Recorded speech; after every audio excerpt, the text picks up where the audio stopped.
প্রত্যেকটা দেশের এলাকার রাজনীতির কতটা বাস্তবতা আছে। কেনেডি ফ্যামিলি যখন আপনার রাজনীতি করে আপনার আমেরিকাতে, তখন সেটা দোষ হয় না, তাই না? তো বুশ ফ্যামিলি যখন আপনার রাজনীতি করে, তখন সেটা দোষ হয় না।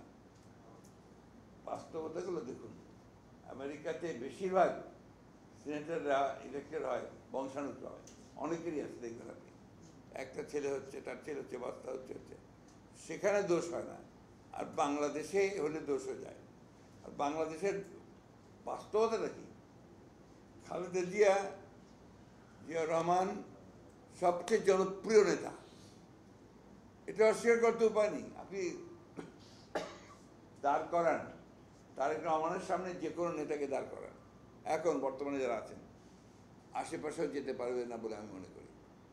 এটা নট অনলি বিকজ যে সে জিয়া রহমানের ছেলে অথবা আপনার খালেদা জিয়ার ছেলে, সে ইতিমধ্যে তার নেতৃত্ব প্রতিষ্ঠা করতে সক্ষম হয়েছেন উনি, এবং গত কয়েক বছরে তিনি দেশকে, জাতিকে একটা পথ দেখানোর চেষ্টা করেছেন।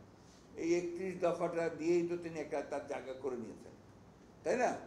তো সেইখানে আমরা পছন্দ করি না, সুতরাং বলবো যে পছন্দ করি না। আর ওই পছন্দ করা না করার সঙ্গে তো দেশের ভালো মন্দের সম্পর্ক আছে। তো আমরা কলিমুদ্দিন সলিমুদ্দিনকে দিয়ে বসায় দিয়ে তো আপনার ওই যে পরিবারতন্ত্রের কথা বাদ দিতে পারি না।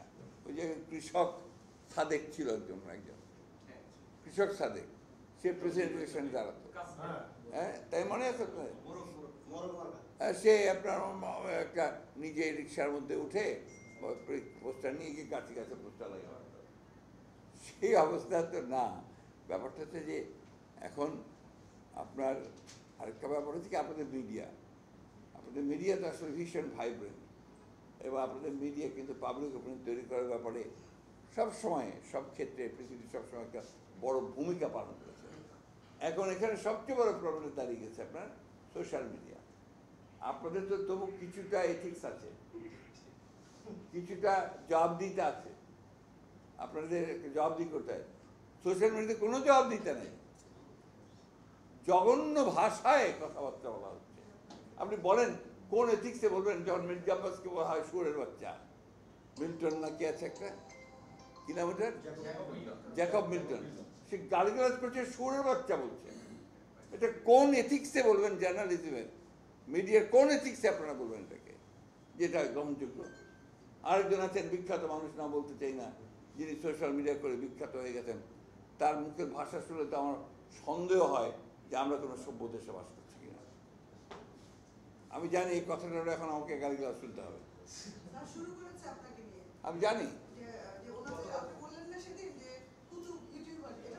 হ্যাঁ, এই যে বিষয়টা হচ্ছে সেগুলো, আমরা যারা পজিটিভ পলিটিক্স করি, আমরা যারা ইতিবাচক রাজনীতি করি, আমরা যারা গঠনমূলক কনস্ট্রাকটিভ পলিটিক্স করি, আমরা ভাঙতে চাই না, আমরা গড়তে চাই।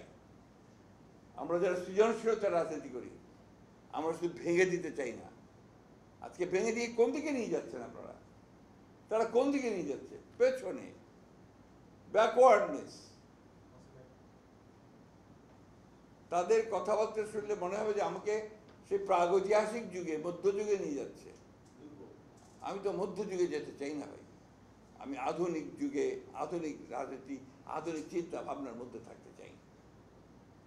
আমরা যখন ছিলাম সব ভালো করেছি তা তো বলছি না, ভুল হয়েছে, ত্রুটি হয়েছে, আমরা তো নতুন নতুন প্রস্তাব নিয়ে এসেছি, নিউ প্রপোজাল নিয়ে এসেছি। সেই প্রপোজালগুলো দিয়ে বিচার করুন, এবং আমাদের যে কাজগুলো সেগুলো দিয়ে বিচার করুন। এখন একজন লোক, সে যে কোনো কারণেই হোক, তার জনপ্রিয়তা অনেক বেশি হয়ে গেছে সোশ্যাল মিডিয়াতে, তিনি যা খুশি তাই বলবেন, আর জাতিকে সেটাই মেনে নিতে হবে।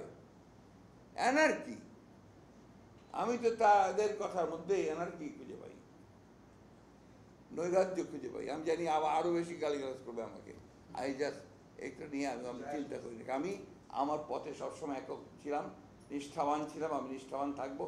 আমার জায়গা থেকে আমি কখনো সরি না, আমি আছি, আমি এগুলো বলবো। অনেকে আমাকে বলছে আপনি না বললেই পারেন, না বললেই পারেন বললে আমি আমার দায়িত্ব পালন করবো না। আমার যেটা ভালো বলি সেটাকে ভালো বলতে হবে, যেটাকে খারাপ বলি সেটাকে খারাপ বলতে হবে। আমি পপুলিজম আর পলিটিক্স করতে চাই না। তো কল পপুলিজম এই রাজনীতি আমি করতে চাই না। এতে যদি আমি বের হয়ে যাই, রাজনীতি থেকে বের হয়ে যাবো, আই ডোন্ট কেয়ার।